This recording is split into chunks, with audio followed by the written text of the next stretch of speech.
Sekarang untuk bisa memastikan kita siap, itu ada transformasi, ada 6.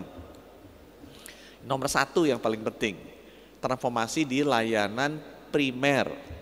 Layanan primer itu yang sifatnya menjaga orang tetap sehat, jangan menyembuhkan orang sakit. Waktu saya masuk, itu sebagian besar anggaran saya waktu saya ngomongin gimana orang sakit jadi sembuh. Salah. Jauh lebih murah, jauh lebih produktif kalau kita strategi kesehatan menjaga orang sehat. Jadi teman-teman nih di kesehatan NU jangan mikirannya, oh kita butuh obat ini, alat-alat kesehatan ini, rumah sakitnya masih banyak, metode paling bagus sembuhin. Jangan mikirinnya udah sakit, udah telat. Kita aja kan nggak mau kan rumah sakit yang bagus. Ini NU paling bagus rumah sakitnya nih Pak Ketua PB. Nanti Bapak kalau kena serangan jantung, jantungnya dibuka, pasti bisa. Iya, siapa yang mau jantungnya dibuka, dibelek-belek gitu? Kalau mendingan jangan masuk rumah sakit. Ya, sebagus apapun rumah sakitnya. Nah, jadi tugas untuk menjaga rakyat kita tetap sehat itu yang paling penting. Ya, itu tugasnya ada di puskesmas dan di posyandu yang 300.000. Puskesmas di kecamatan 10.000 nggak akan cukup. Di undang-undang yang baru kita memberikan fokus program kesehatan lebih banyak ke promotif preventif, lebih banyak ke sisi hulu, lebih banyak ngurusin puskesmas, klinik, posyandu. Lebih banyak memastikan masyarakat kita sehat. Bukan ngurusin rumah sakit, bukan terlalu banyak dihilir, bukan menyembuhkan orang sakit, tapi jaga supaya sehat. Nah, jaga orang sehat ini butuh pendidikan, butuh juga screening kesehatan yang baik. Ya, Bapak Ibu, untuk bisa menjangkau sampai seluruh masyarakat, pemerintah nggak mungkin bisa jalan sendiri.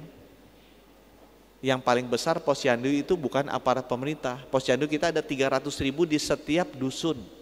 Kita kan ada 38 provinsi, 514 kabupaten kota, 10.000 kecamatan, 85.000 desa, 300.000 dusun.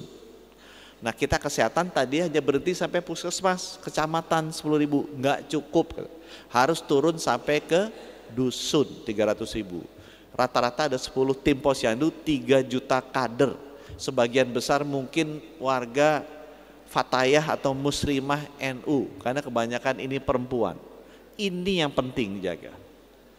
Supaya mereka bisa ngajarin keluarganya, anaknya, suaminya supaya hidup sehat. Hidup sehat itu gampang, makannya diatur, olahraganya diatur, cuma 2 aja. Diukurnya apa? Diukurnya 4. Tekanan darah jangan sampai di atas 80, 120. Kolesterolnya, LDL-nya jangan sampai di atas 135. Gula, ya sekarang naik terus ini gula nih. Ada ukuran HbA1c di bawah 5,7. Sama cancer, ini banyak kena cancer. Gimana cara mencegah cancer? Ukur lingkar perut. Gitu. Ini bukan fisik. Kalau lingkar perutnya laki-laki di atas 90, kemungkinan kena kanker. Perempuan di atas 80, itu resiko kankernya tinggi. Jadi ukur perutnya. Kalau perutnya udah kegemukan, suruh lari, main badminton, main volley, olahraga, naik sepeda. Yang penting perutnya kecil kayak yang tadi baca doa. Kayak gitu. Itu pasti di bawah 80. Menkesnya udah tahu itu. Insya Allah sehat. Gitu kan, insya Allah sehat, nggak kena cancer karena perutnya kecil. Jadi Bapak Ibu itu penting ngurusin kesehatan masyarakat, dan itu sesuai sama pesannya Pak Kepala PBNU, bahwa masyarakat harus dijaga tetap sehat. Nah, saya kerjasama sama Mbak Alisa ngurusin itu. Kita mulainya dari ngurusin bayi-bayi. Ini bayi-bayi kita tuh stuntingnya banyak banget itu. Bayi kita tuh meninggalnya banyak banget. Bayi kita tuh yang gak wafat tuh setahun ada 100.000. 100.000 ini kita bikin program penguatan puskesmas kan, salah satunya ngasih USG. Karena saya baru tahu setiap tahun Indonesia melahirkan bayi 4,8 juta bayi. Itu mirip penduduk Singapura yang 5 juta. Jadi setiap tahun tuh Indonesia nambah 1 Singapura. Tahun berikutnya 2 Singapura. Berikutnya 3 Singapura. Itu setiap tahun. Dari 4,8 juta itu yang meninggal tuh 100.000-an. Dekat 100.000 tuh setiap tahun bayi meninggal. Aku tanya kenapa ya, perdarahan Pak, ini komplikasi apa? Aku bilang loh nggak kelihatan tuh di USG. Oh dari 10.000 puskesmas yang punya USG cuma 2.000, gitu kan? 20% tuh yang punya USG. Itu barang nggak mahal-mahal amat. Jadi kalau ibu-ibu nih anaknya lahir di USG, ibu itu kaum elit.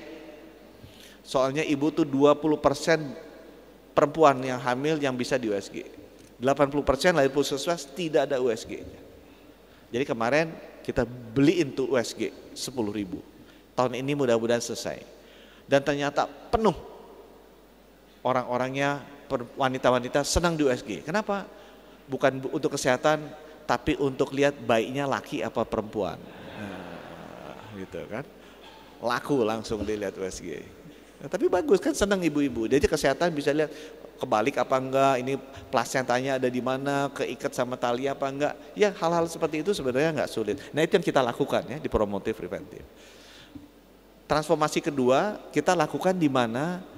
Di rumah sakitnya. Kenapa? Ya biar gimana ya orang masuk rumah sakit.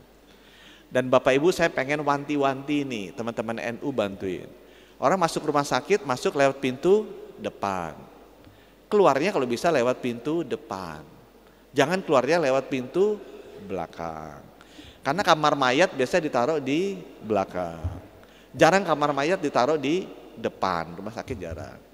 Ya. Nah kenapa orang-orang kok keluar lewat pintu belakang? Gitu kan? Paling banyak nomor 1 stroke. 300.000 Indonesia setahun. Nomor 2 jantung. 250.000 setahun. Nomor 3 cancer. 234.000 setahun. Itu yang tercatat.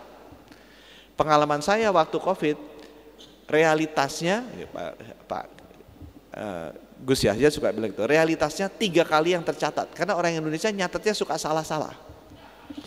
Jadi kalau jantung itu 300.000, yang tercatat mungkin realitasnya 900.000. Yang meninggal karena apa? Stroke. Teman-teman pasti pernah ngalamin kan? Saudaranya pasti ada meninggal karena stroke, meninggal karena jantung, meninggal karena cancer. Nah saya bilang, ya udah 3 ini menterinya ngurus 3 ini aja. Nanti yang penyakit berikutnya, menteri berikutnya. Kenapa? Kita bukan malaikat juga, tahu kemampuannya seperti apa. Nah saya tanya, kalau kena serangan stroke sama jantung mesti diapain dok? Oh mesti diintervensi, nggak usah dibedah dulu.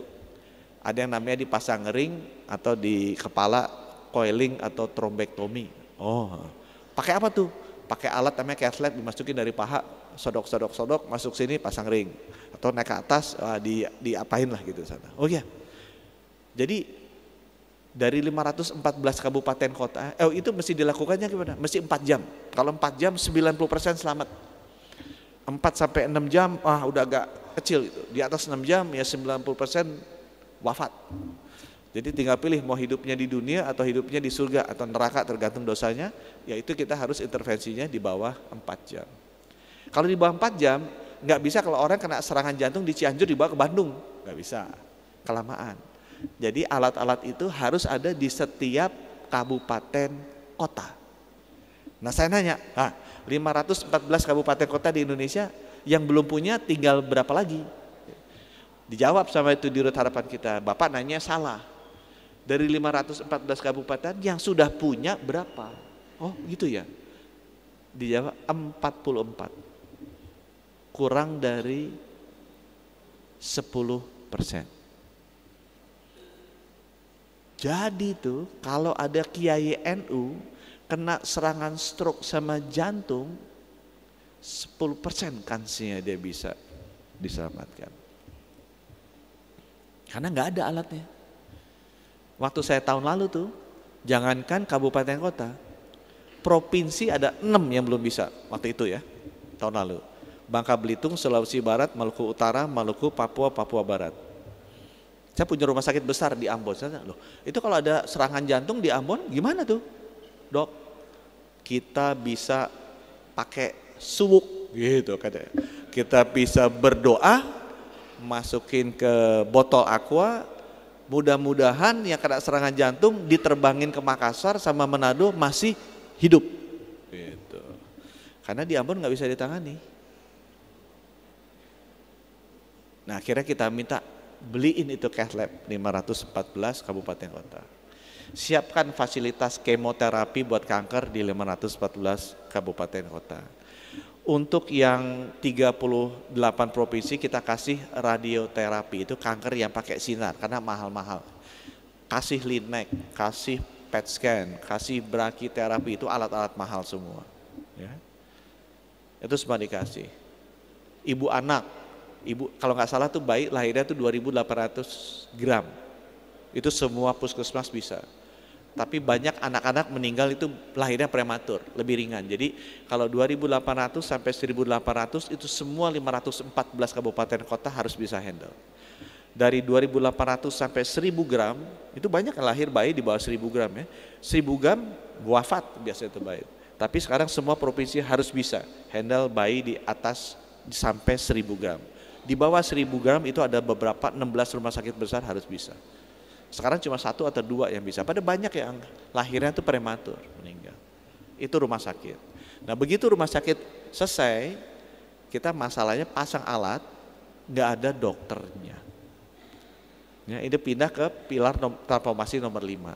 Dokternya kurang, jadi kita pasang nih 514 cath lab dipasang. Itu butuh spesialis jantung yang bisa intervensi pasang ring. Nggak ada. Kurangnya berapa? Minta hitung 350. Udah cepat dididik, bisa Pak selesai 20 tahun. 20 tahun Indonesia mungkin 100 tahun itu merdeka tuh.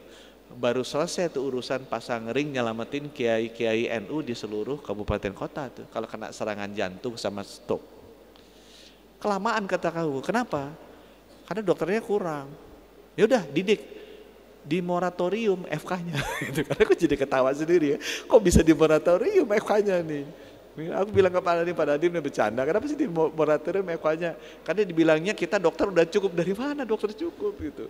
Masalahnya di distribusi, ya saya anak ITB nggak ngerti kesehatan, tapi tambah kurang kali bagi kita ngerti gitu kan. Gimana kalau kurangnya gitu demikian jauh mau didistribusi gimana juga kurang. Rata-rata dokter di dunia per 1.000, semua negara bisa di Google 1,76. Rata-rata negara middle income country 1 per 1.000, jadi kita butuh 280.000 dokter. Indonesia sekarang 0,4 yang praktek ya. Banyak dokter nggak praktek. Pak Sekjennya LK ini nih nggak praktek kan? Praktek apa nggak praktek itu? Istrinya praktek. Ya, banyak dokter-dokternya nggak praktek. Yang praktek 140-150 ribuan. Daripada butuh negara berkembang, standar negara berkembang, kita kurang 140.000. Produksi dokter setahun 12.000. Butuh 15 tahun buat masuk minimal negara berkembang. Belum masuk rata-rata dunia. Rata-rata dunia 1,7. Itu mungkin butuh 20-25 tahun Indonesia ngejar. Nah saya suka dibilang, Pak Menkes salah ngitungnya. Dari mana salah? Ini semua orang ngomongnya begitu. Tanya Menteri Kesehatan Singapura, kita mau 3 per 1.000 jadi 4 per 1.000 kita masih kurang. Menteri Kesehatan Jepang kita mau jadi 4 per 1.000. Ngomongnya begitu semua Menteri Kesehatan. Masa aku ngomongnya beda? Padahal kalau kita naik dari 1 ke 2 itu butuh dokternya berapa? 280.000. Kita produksi setahun cuma 12.000. Jadi kalau PBNU bikin FK, kasih saya rekomendasi, saya tutup mata aku tekan. Gitu. Cuma emang mintanya bangunnya jangan di Jawa Timur aja. Di Kalimantan gitu kan, ibu kota negara gitu. Di Papua boleh lah gitu ya, PBNU masuk ke Papua. Itu provinsi-provinsi susah di NTT gitu, ditempelin itu kiai-kiainya juga untuk bangun itu di NTT ya. Nah, jadi itu untuk yang tenaganya kurang. Kita ada transformasi nomor 3 itu mengenai obat-obatan, ya, alat kesehatan, itu juga kita bikin. Vaksin, perusahaan vaksin dulu cuma 1, sekarang ada 3 loh Bapak Ibu. Aku masuk 2 tahun, sekarang udah ada 3 perusahaan vaksin selain Bio Farma. Ada yang transformasi keempat, saya mau cerita sedikit nih, itu mengenai uang. Transformasi pembiayaan kesehatan, kan dimarahin. Ini 5% mandatory spending hilang. Ini gimana, tidak memihak rakyat. Aku bilang, saya lihat datanya, karena saya masuk jadi Menkes, itu dicela seluruh umat di Indonesia. Karena data COVID-nya nipu. Ini Kementerian Kesehatan tidak berbasis evidence, harus evidence based di kesehatan, di kedokteran.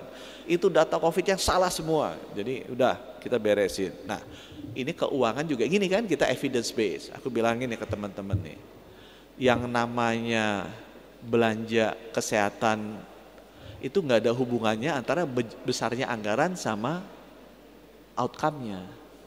Kadang ditanya, kenapa orang keluarin uang buat kesehatan? Aku nanya kan, kenapa sih keluarin uang buat obat, buat vitamin-vitamin? Ya kita pengen sehat. Kenapa sih pengen sehat? Ya supaya umurnya panjang. Loh bukannya cinta sama Tuhan? Iya kita cinta sama Tuhan. Kalau gitu cepat-cepat aja ngadep Tuhan. Ah nggak mau, teman saya aja dulu yang ngadep Tuhan. Gitu kan nggak mau kan? Tapi bilangnya kita sangat cinta sama Tuhan. Tapi kalau ngadep Tuhan suruh orang lain duluan. Gitu. Nah, jadi saya ukur kan, oh orang tuh pengennya usia panjang. Makanya dikeluarin uang kan buat kesehatan. Nah kita ukur.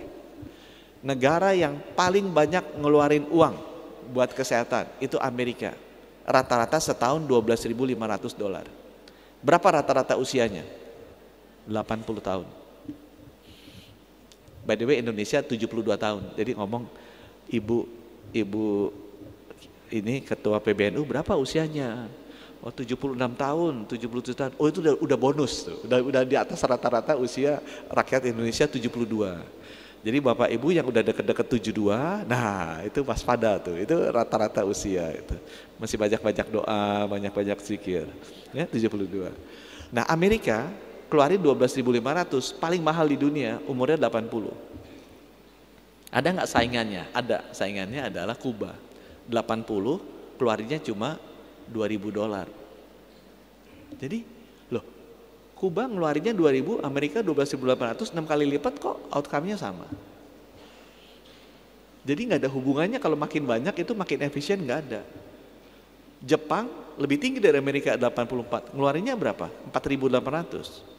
Singapura paling efisien di dunia, rata-rata usia 84, berapa ngeluarinnya? 2.800. Jadi sebenarnya Bapak Ibu yang penting itu ngeluarinnya benar, bukan ngeluarinnya ada uangnya. Kalau dikasih uang nanti jadi pakai cat pagar, dipakai bikin gedung, tapi belum tentu benar-benar dipakai buat kemaslahatan umat. Seperti kata Pak Ketua PBNU. Bapak Ibu tahu provinsi yang anggaran kesehatannya besar di mana? Ya pasti di Jawa kan. Sesudah di Jawa tahu nggak siapa yang paling besar? Ada provinsi namanya Papua. Itu anggarannya di bawah Jawa tuh. Di bawah provinsi Jawa tuh bukannya Sumatera Utara, bukan Sulawesi Selatan. Paling besar APBD Papua. Outcome kesehatannya, oh jauh. Mungkin papan bawah. Jadi Bapak Ibu, nggak ada hubungannya antara besar anggaran dengan outcome. Malah kalau kita patok 10%, itu kasihan negara provinsi miskin kayak NTT, dia nggak kebagian apa-apa. Justru kita harus ambil dari provinsi yang kaya, kita bagi ke provinsi yang miskin. Karena itu kan demi kemaslahatan umat. Kan kesehatan itu bukan buat haknya orang kaya saja, kan? Tapi semua strata masyarakat harus mendapatkan akses yang sama, itu kewajiban saya. Yaitu sebabnya kenapa kita geser. Supaya benar-benar anggarannya ini bisa lebih merata, bukan dibagi berdasarkan kemampuan anggaran satu daerah, tapi memang derajat kesehatannya. Supaya pemerataan atau ekuitas itu terjadi.